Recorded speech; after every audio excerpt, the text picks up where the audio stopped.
Hello and welcome back. In our previous video, we discussed your self-assessment grid for evaluation and how to add those other competencies needed for your selected job. We also took a look at your skill building dashboard and how to interpret it by looking at the horizontal graph to discover where you need to add upon or where you need to improve upon some competencies or skills needed for your job. In this video, we're going to be looking at a 360-degree self-assessment. What is it? How organizations use it? And more importantly, how can you apply it to yourself as you aspire to procure your selected job? Let's begin. So what is it? This 360-degree self-assessment, it's really a holistic way of having multiple people input something to give you an overview of how other people are viewing you. And so we think about organizations. How is this utilized in an organization? For instance, you have yourself, and what organization usually would use this for is performance evaluation. And so they would normally ask you to write a self-report. How do you view yourself in regards to your job? Have you performed it adequately? Have you struggled? What have you been very great at? What do you need improvement? Almost a SWOT analysis. So you begin to see how all these things come together and are very useful. The next thing they would ask, in part of your 360-degree self-assessment, they would send questions to your peers to get a sense of, do you view yourself the same way that your peers are viewing you? Another person that they're going to ask is definitely the person that you report to, your boss. And your boss being able to evaluate your performance, what you're good at, what you struggle with, what you need improvements. Also, if you have any subordinates, employees that work for you or report directly to you, they're also going to ask, how was your performance for that particular year? Again, the same questions apply. What areas do you need improvement? What areas have you been very strong? What things can be enhanced to your performance ability to do your job? So I want to take a look at some of the questions that an organization might utilize as a survey to be able to get this information from your peers, from employees that report to you, from your boss, or even within the department if you're working with some other departments if your organization is kind of large. So what they use is a survey that's based upon a Likert scale. So what does that mean?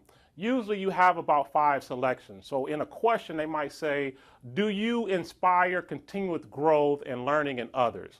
And so out of that, they would have to select, you rank among the 10% as lagging, meaning not that great.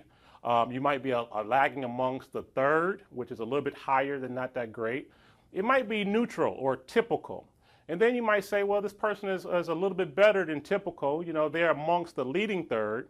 And then finally, they're pretty good. That means they're amongst the leading 10%.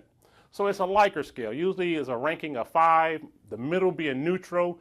As you move to the right, you go from better to best. And as you move to the left of the neutral, you go from pretty bad to worst.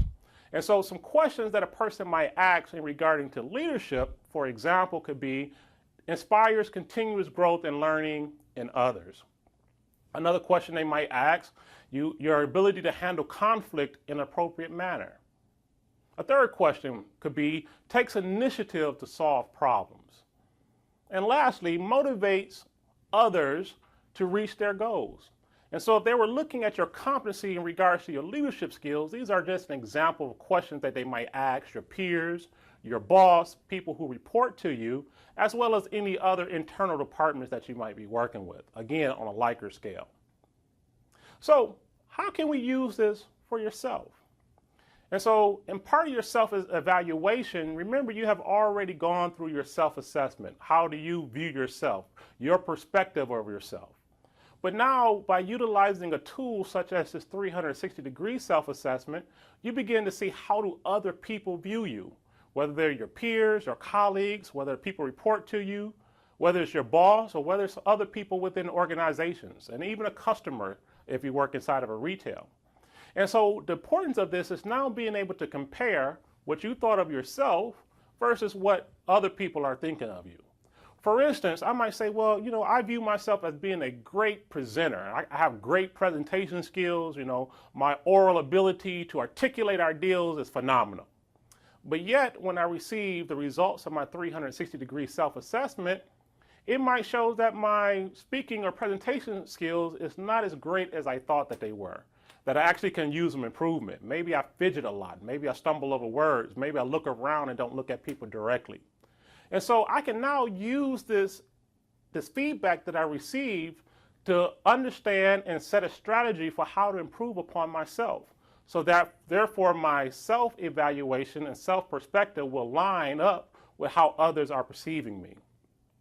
In most cases, it would never be a one-for-one exact match, but the ideal is to get as close as possible so that I know that I'm perceiving myself as others are also perceiving me. So, what have we learned? We learned basically about the 360-degree self-assessment. We define what it is. We've learned how organizations use it in evaluating our performance.